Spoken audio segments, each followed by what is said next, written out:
I'm Joe Weintraub, Professor of Management at Babson College and author of the recent article in Babson Insight on dealing with performance issues.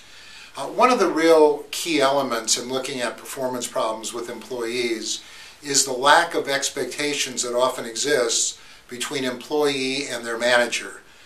We find that this is overly simplistic at one level, but often defines what the major issues are with many performance problems. While not all problems fall into this area, there are employees who are not performing, who have been given feedback and have elected or for whatever reason have not improved. And so some of the ideas behind this is, first of all, to realize that coaching can be a very valuable tool, but to also realize that coaching is not the same as feedback. That you can provide feedback to somebody by saying you're doing a great job or you're doing a terrible job, even though you may want to phrase it differently, but that's not coaching. So often coaching, particularly with people who have performed well in the past and are now running into problems, is a very valuable tool. Somebody who has not earned that right, who has not been performing at levels that we would expect at any point in time,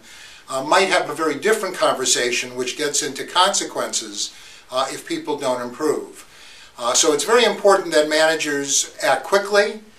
do not wait too long before providing feedback and opportunities for people to improve, and also to provide an environment of support for people as they work through things, that we create a culture